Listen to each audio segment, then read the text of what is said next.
Muy buenos días, ¿cómo están? Qué bendición poder estar reunidos. Y esta mañana, antes de empezar a tocar el tema de hoy, quisiera que usted hiciera una valoración. Tiene las luces prendidas, ya se las apagaron.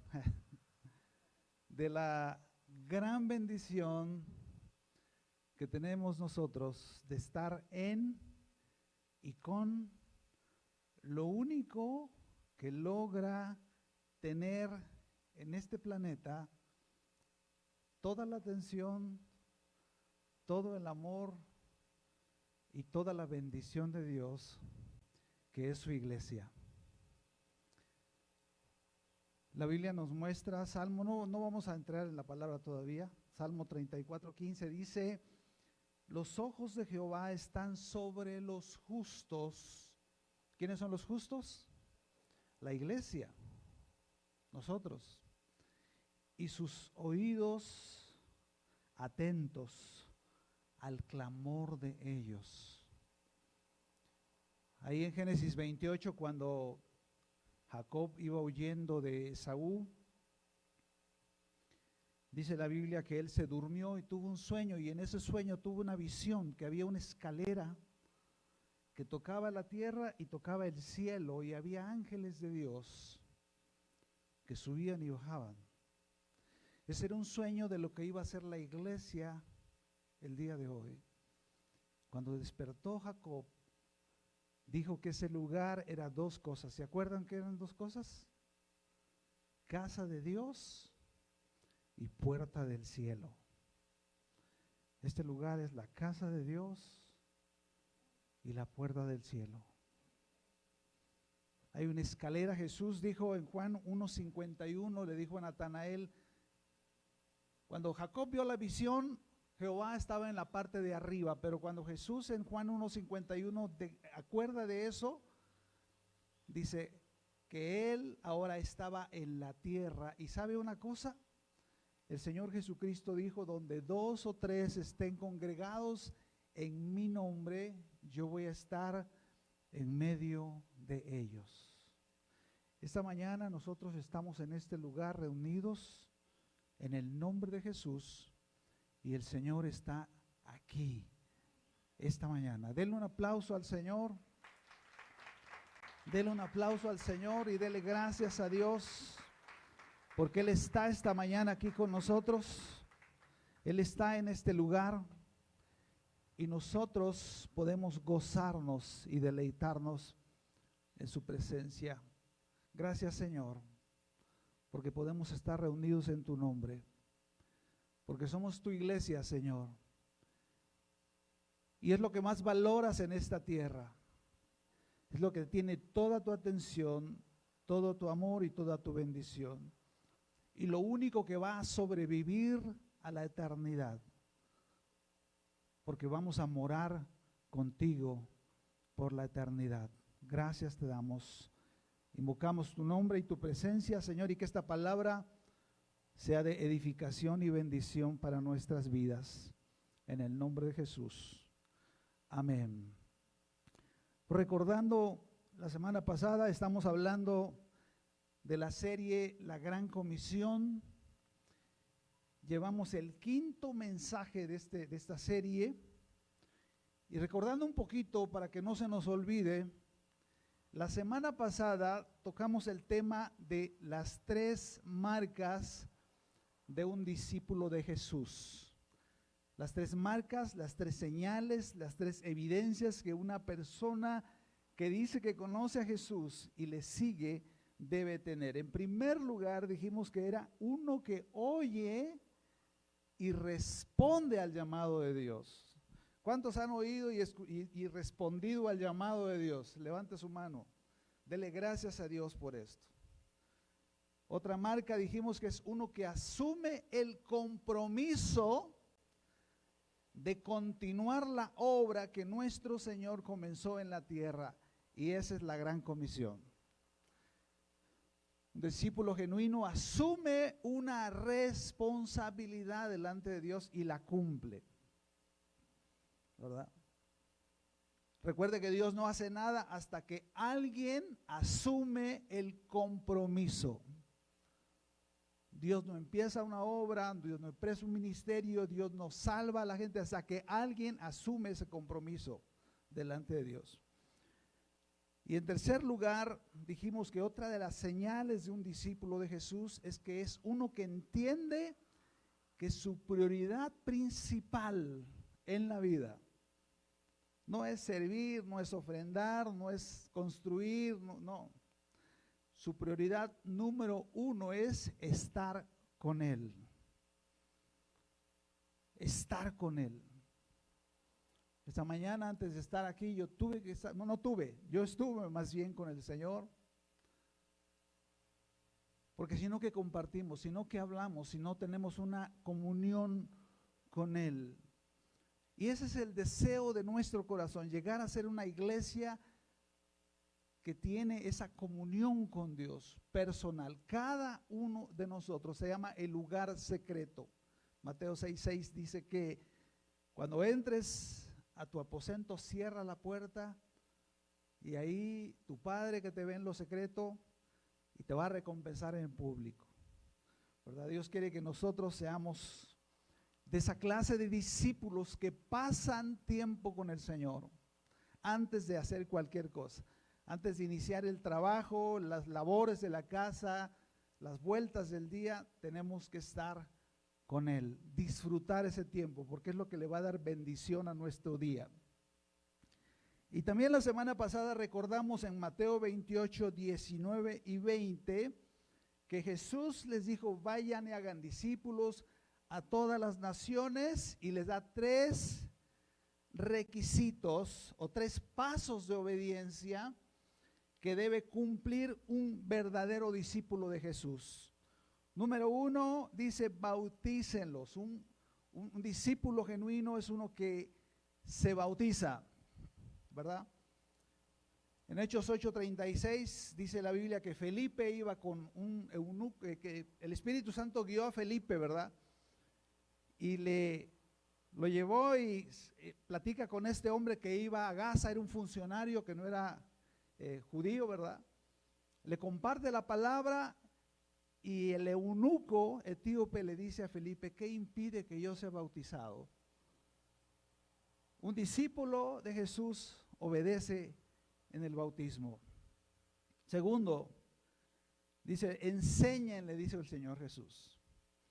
Un discípulo es uno que es enseñable, es uno que recibe una formación. Por cierto, esta semana, con el favor de Dios, vamos a comenzar el discipulado del camino. Es un discipulado maravilloso, muy, muy precioso, que va a ser de mucha bendición a todos aquellos que lo tomen. Porque vamos a aprender a ser enseñados, ¿verdad? Vamos a recibir una formación. Y en tercer lugar, el Señor Jesús dijo ahí en Mateo 28, 19 y 20, dice que guarden todas las cosas que yo les he mandado. Esto nos dice que tiene que obedecer. ¿Por qué? Porque un discípulo se tiene que volver un maestro. Usted tiene que hacerse un maestro, dice Hebreos 5:12, porque después de tanto tiempo mucha gente tiene necesidad, ¿verdad? Debiendo ser ya maestros. No es, ¿cómo se llama? Creerse mucho, ¿verdad? No, es un mandato. Usted, si es un discípulo, tiene que llegar a ser una maestra. Usted tiene que multiplicarse en otros. Jesús es el modelo que nos dejó. Él fue el maestro, él nunca fue discípulo, él fue el maestro, fue el que empezó con este proceso de la gran comisión. Pero nosotros, los que le seguimos algún tiempo, fuimos discípulos. Pero el deseo de Dios es que usted se convierta en un maestro, una maestra. ¿Cuántos dicen amén a esto? Que ya no seamos unos niños fluctuantes, dice la Biblia, que no seamos unos niños espirituales toda la vida. No, Dios quiere que seamos maestros para que podamos nosotros multiplicarnos en otros. Recuerde que la Biblia nos compara con árboles. Salmo 1:3 dice: ¿y será como qué? como un árbol plantado que da su fruto a su tiempo. Y el fruto de un árbol del huerto de Dios son discípulos. Y su hoja no cae y todo lo que hace prosperará. Esta mañana vamos a ver ese primer paso de obediencia. Estaba pensando en analizar los tres en un solo sermón, pero no. Sería muy poquito lo que lo pudiéramos ver. Así que vamos a ver el primer paso de obediencia de un discípulo. Y puse por título a esta palabra, ¿qué es el bautismo? ¿Qué es el bautismo? La palabra bautismo viene de una palabra griega que significa sumergir dentro de. Quisiera comenzar con dos requisitos para que una persona sea apta para ser bautizada. Número uno, está en Hechos 20:21, si lo quiere anotar. Pablo le dijo a los hermanos de Éfeso, número uno, arrepentimiento para con Dios. Una persona se tiene que arrepentir para con Dios principalmente, después para con los hombres. Y número dos, tiene que poner su fe en el Señor Jesucristo. Estas dos cosas son producidas obviamente por el Espíritu Santo. El Espíritu Santo es el que pone convicción de pecado en una persona para arrepentirse con Dios, delante de Dios. Y recordemos que un cristiano genuino, una cristiana genuina es uno que ya se arrepintió genuinamente. Eso implica que hubo un cambio de vida y de conducta en la persona. Evidente. Los demás tienen que ver ese cambio de vida. Si una persona viene a la iglesia pero su vida no ha cambiado, simple y sencillamente es porque no se ha arrepentido de sus pecados. Si sigue practicando el pecado, si sigue mintiendo, si sigue haciendo tranza, si sigue haciendo muchas cosas escondidas, ¿verdad? No ha habido un arrepentimiento genuino. Una persona arrepentida tiene un cambio radical con respecto al pecado, y lo hemos dicho muchas veces, ¿verdad? Una postura triple con respecto al pecado. Número uno, reconoce su pecado delante de Dios, sin que nadie lo force, sin que nadie lo obligue, sin que nadie lo haya atrapado en algo, ¿verdad? Que lo descubrieron haciendo algo que no era bueno, ¿verdad? No. El Espíritu Santo pone convicción, reconoce su pecado. Número dos, confiesa el pecado, ¿verdad? Lo confiesa delante de Dios primeramente, reconoce, así como el hijo pródigo. Primero él reconoció su estado, dice, ve nomás cómo estoy, cuidando cerdos. ¿Cuántos jornaleros en la casa de mi padre tienen abundancia de pan? Número dos, dice, confesó, voy a ir y voy a confesar mi pecado. Y en tercer lugar, no solo lo reconoce, no solamente lo confiesa, sino también lo abandona el pecado. Deja de pecar. El hijo pródigo regresó a casa de su padre. Ahora, hay una aclaración importante que tenemos que hacer, que el bautismo en la Biblia es una de las dos ordenanzas que Dios nos dio. El Señor Jesucristo instituyó solamente dos ordenanzas, a diferencia de la iglesia tradicional, que la iglesia tradicional enseña que son 7 sacramentos. Nosotros no tenemos sacramentos. ¿Por qué? Porque la Biblia no enseña que hay sacramentos, y ahorita vamos a ver la diferencia. Simplemente tenemos dos ordenanzas. Por cierto, el miércoles vamos a ver una de las ordenanzas, que es la cena del Señor, y la otra la vamos a ver ahorita, que es el bautismo. Un sacramento, como es normalmente que la idea que tenemos, ¿verdad? Es un ritual, fíjese, que la iglesia tradicional practica. Es un ritual que ejerce un efecto sobrenatural sobre las personas a las que se les aplica o se les practica. Por ejemplo, la iglesia tradicional enseña que se bautiza un niño, ¿verdad? Un bebé se le bautiza, que por cierto ahora estaba checando, ¿verdad? Que hay una concha bautismal. Y decía que la concha la empezó a usar Juan el Bautista con Jesús. Válgame Dios, dije, ¿dónde viene eso? No, eso no viene en la Biblia. Ok, cuando bautizan al bebé, la enseñanza de la iglesia tradicional dice, ¿verdad? Y eso lo puede cotejar en la Biblia, que el pecado original desaparece. O sea, el bautismo limpia el pecado original. A diferencia de eso, una ordenanza es diferente, porque una ordenanza es una orden que el Señor Jesús le dio a sus discípulos. Fíjese, ahí tiene que ver mucho la condición de la persona. En el caso de un cristiano, un discípulo es una persona adulta, ¿verdad? Que conscientemente en una edad madura se arrepintió de sus pecados y recibió a Jesús como Señor. Y en esa obediencia el discípulo va y se bautiza. Ahí sí verdaderamente el hecho de practicar esa ordenanza tiene un efecto que trae gloria a Dios, trae edificación y bendición a la persona que lo practicó y a la iglesia. Se juntan las dos cosas, la condición del discípulo, el estado moral y espiritual del discípulo y el hecho de practicar la ordenanza, en este caso el bautismo. ¿Ok? Sí, más o menos quedó claro. Levante la mano si le entendió. Si no entendió, mueve la cabeza. ¿Ok? Yo creo que todos hemos visto alguna vez, ¿verdad? Una práctica del bautismo.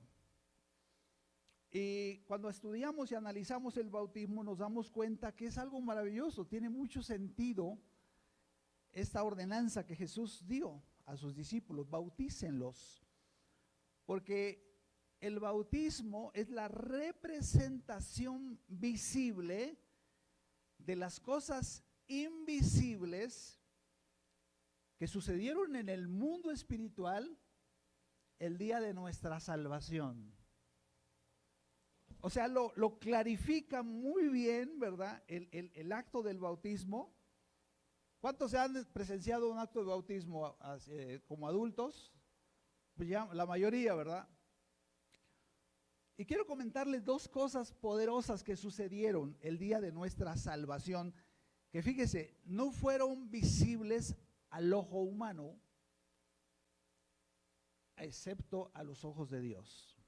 Y la primera cosa invisible que sucedió en el mundo espiritual el día que fuimos salvos fue que nuestro viejo hombre fue muerto y sepultado con Cristo el día que fuimos salvos. ¿Sabe que muchos de nuestros problemas en la vida cristiana se derivan a que no hemos entendido esta preciosa verdad espiritual?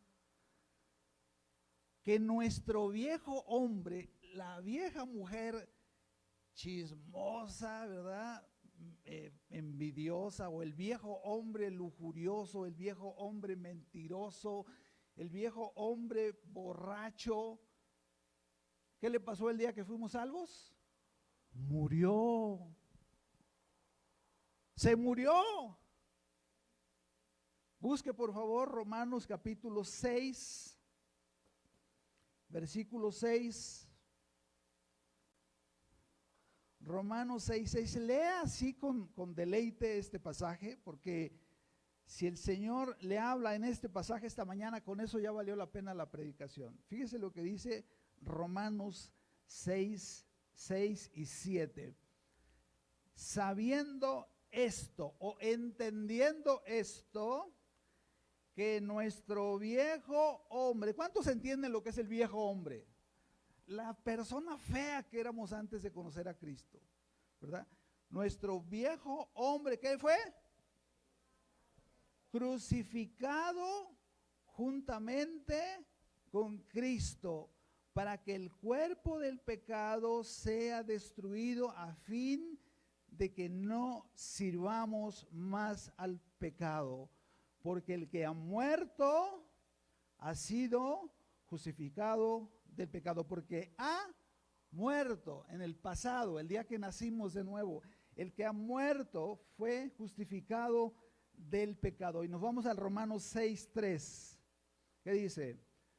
¿O no sabéis que todos los que hemos sido bautizados en Cristo Jesús, hemos sido bautizados en su muerte? Un amigo mío que ahora tiene casas, hogares, este brother recibió a Cristo en la cárcel y él era la mafia de la cárcel, era malo el hombre, ¿verdad? Es el que hostigaba a los demás. Pues que se convierte el hombre, se convierte y Dios hizo un cambio radical en él. Y ahora los que eran sus víctimas se volvieron en sus victimarios de él, ¿verdad? Ahora a él le empezaron a hacer cosas. Y él y todo el mundo se admiraba, ¿verdad? Porque decían, ¿por qué este cuate que tiene atole en las venas? ¿O por qué ya no reacciona como reaccionaba antes? Y él decía, bueno, me daban ganas de hacerles lo que les hacía antes, pero el Espíritu le decía, el viejo hombre ya se murió. ¿Cuántos le dan gracias a Dios porque su viejo hombre ya se murió? Éramos temibles, ¿no? Envidiosos y tantas cosas que la Biblia dice. Pablo ahí en Romanos, en Corintios 6 dice, y esto éramos, 6:11, dice, esto éramos algunos de nosotros. ¿Qué éramos? No, pues borrachos, mentirosos, adúlteros, fornicarios, ¿verdad? Mas ya habéis sido lavados, ya habéis sido santificados y justificados en el nombre del Señor Jesucristo. Las aguas del bautismo representan nuestra sepultura delante del mundo. Ahí morimos al poder del pecado. El bautismo es un testimonio público ante la iglesia y ante el mundo que hemos muerto a nuestra vida pasada. Cuando la persona, por eso no es de otra forma el bautismo. La persona se tiene que sumergir, ¿verdad? Digo, aquí a veces como por la piletita que usamos, la de la hermana Miriam y sus hijos, no cabe mucho, ¿verdad? Entonces sentamos a la persona y la persona se acuesta y tiene que quedar sepultada por el agua. Ese día esa persona escenificó públicamente que murió para el mundo. ¿Sabe que en muchas religiones cuando una persona se bautiza, mire, en muchas religiones como los hindúes, cuando la persona cree en Jesús tiene problemas. Los musulmanes, cuando un musulmán cree en Jesús tiene problemas. Pero cuando se bautiza hay un problema muy serio porque tiene sentencia de muerte. Ese día murió al mundo, a su vida anterior. La segunda cosa que significa el bautismo cuando lo practicamos y sucedió en el mundo espiritual fue que cuando nuestro viejo hombre estaba muerto, sepultado bajo del agua, el Espíritu de vida de Cristo vino sobre nosotros y nos dio una nueva vida en Él. Fíjese lo que dice Efesios capítulo 1, búsquelo si lo puede buscar. Efesios 1, 19 y 20. El apóstol Pablo escribe, ¿y cuál? La supereminente. Supereminente quiere decir que no hay nada más grande, más poderoso que eso. Grandeza de su poder. ¿Para con quién? para con nosotros los que creemos según la operación del poder de su fuerza, la cual operó en Cristo, resucitándole de los muertos y sentándole a su diestra en los lugares celestiales. Ese día, cuando nosotros fuimos sumergidos en el agua, significa que fuimos muertos al mundo, pero el Espíritu de Dios vino en nosotros, dentro de nosotros, nos infundió vida, y cuando sale la persona, resucitó de los muertos con una nueva vida en Cristo Jesús. ¿A poco no está precioso esto? Y hay pasajes, Efesios 2:1, Efesios ahí donde estamos, que dice, y Él nos dio vida a nosotros cuando estábamos como muertos en nuestros delitos y pecados.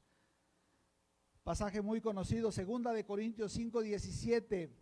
¿Quién se lo sabe de memoria? De modo que si alguno está en Cristo, ¿qué es?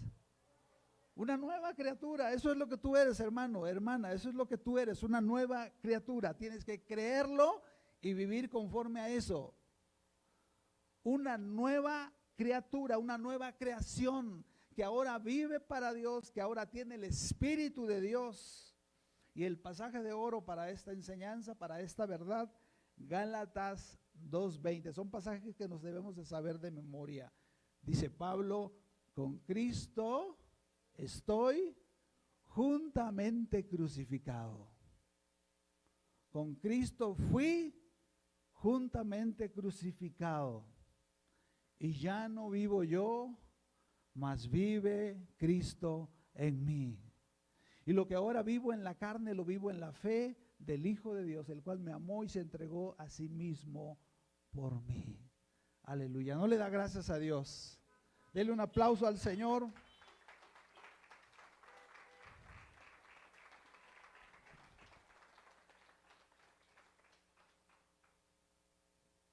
El ejemplo que siempre ponemos, ¿verdad? De un condenado a muerte. En la silla eléctrica en Estados Unidos hay pena de muerte, lo electrocutan a la persona, se muere, y a los 3 días, de ahí de los congeladores que tienen en los cuerpos, resucita. ¿Qué le puede hacer la ley a esa persona? Nada, porque ya cumplió la condena, no lo pueden electrocutar 2 veces. Resucita el 3er día y está libre de toda acusación.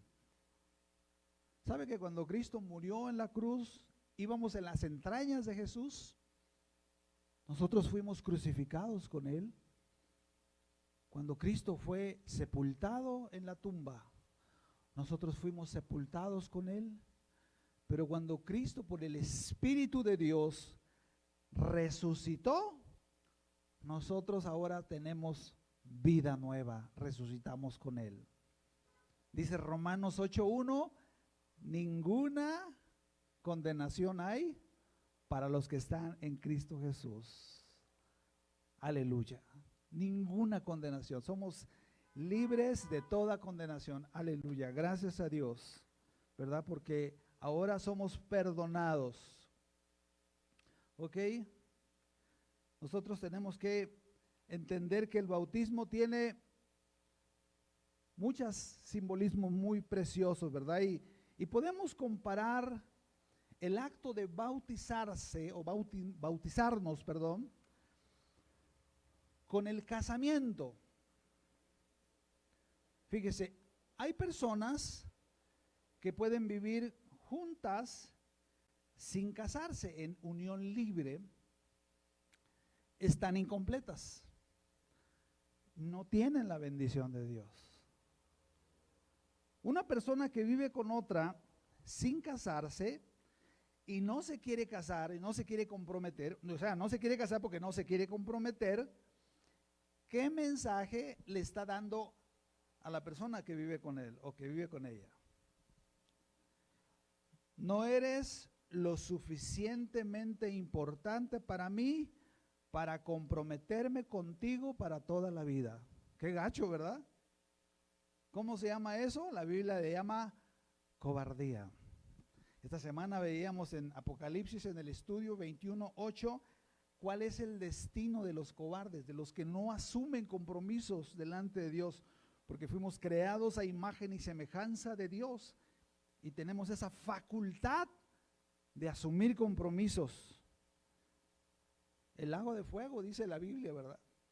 De la misma manera, podemos decir que un cristiano que asiste a la iglesia sin bautizarse es una persona que le está diciendo al Señor: Señor, no eres lo suficientemente importante para mí, ¿verdad?, como para bautizarme y dar testimonio público de mi fe.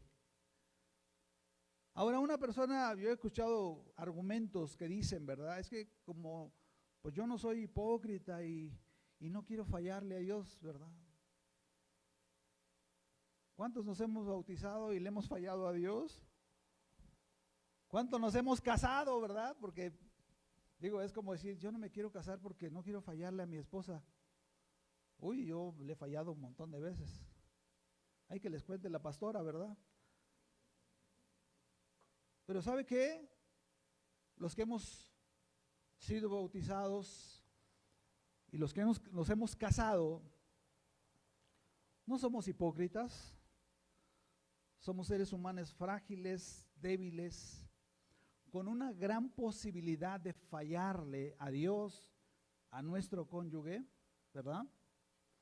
Pero que hemos asumido un compromiso delante de Dios, con el entendimiento que solamente con su ayuda, con su dirección vamos a poder salir adelante. Mi caso, yo hace 32 años me casé, ¿verdad? Y le doy gracias a Dios y asumo y sigo asumiendo ese compromiso que yo hice delante de Dios. Así, cuando nosotros fuimos bautizados,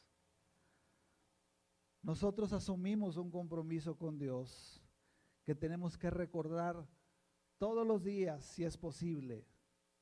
Así como este anillito, ¿verdad?, me recuerda el compromiso que yo hice con mi esposa y con Dios también. Nuestro bautismo, o cuando vemos que alguien se bautiza, nosotros podemos decirle: Señor, renuevo mi compromiso delante de ti. Porque fue la decisión más grande que yo he tomado en la tierra. Ahora, es interesante ver que el Señor Jesucristo, Mateo 28:19, les dijo a los discípulos que los que se bautizaran lo hicieran en el nombre del Padre, del Hijo y del Espíritu Santo. No son tres dioses, es un solo Dios manifestado en tres personas.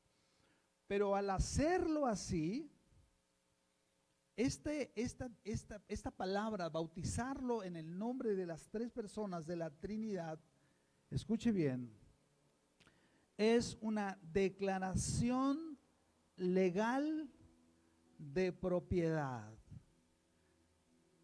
Significa que una persona que es bautizada en el nombre del Padre, del Hijo y del Espíritu Santo, murió a su vida vieja, resucitó con el Espíritu de Cristo y ahora tiene sobre su vida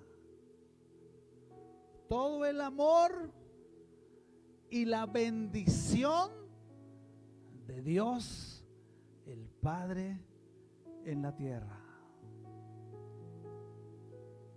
Esa persona tiene en su vida a su favor la obra perfecta y completa de redención del Hijo en la cruz del Calvario. Esa persona fue lavada y perdonada por la sangre del Hijo.